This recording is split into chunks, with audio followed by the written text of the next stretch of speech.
بسم اللہ الرحمن الرحیم۔ شروع اللہ کے نام سے جو بہت مہربان نہایت رحم کرنے والا ہے۔ اسلامی تاریخ میں ایسے کئی عظیم لوگ گزرے ہیں جنہوں نے اپنی زندگی کو اللہ کی محبت اور عبادت کے لیے وقف کر دیا۔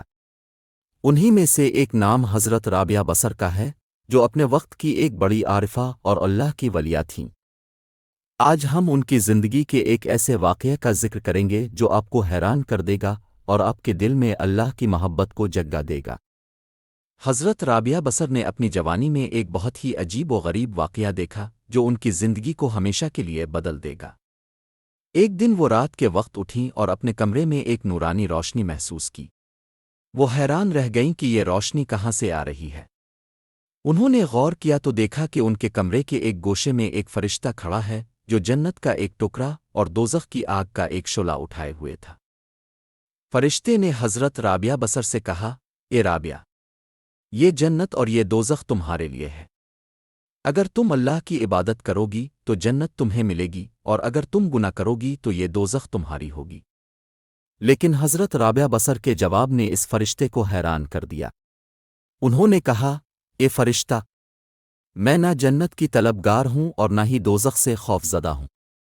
میں اللہ کی عبادت اس لیے کرتی ہوں کیونکہ میں اللہ سے محبت کرتی ہوں، نہ کہ جنت کے لالچ میں یا دوزخ کے خوف سے۔ یہ سن کر فرشتہ حیران رہ گیا اور نورانی روشنی میں غائب ہو گیا۔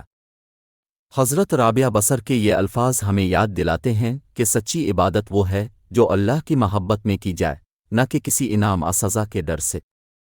یہ واقعہ ہمیں سکھاتا ہے کہ اللہ سے محبت اور اس کی عبادت کو صرف اسی کی رضا کے لیے کیا جائے، نہ کہ کسی دنیاوی فائدے یا خوف کے تحت۔ حضرت رابعہ بصر کی یہ بے لوث محبت اور عقیدت ہمیں اس بات کی طرف متوجہ کرتی ہے کہ ہماری زندگی کا مقصد اللہ کی محبت حاصل کرنا ہونا چاہیے۔ اگر آپ کو یہ ویڈیو پسند آئی ہو تو لائک کریں، شیئر کریں اور سبسکرائب کریں تاکہ آپ کو ہماری مزید دلچسپ ویڈیوز کی اپڈیٹس ملتی رہیں۔ اللہ آپ کو ہمیشہ اپنی محبت اور رحمتوں سے نوازے۔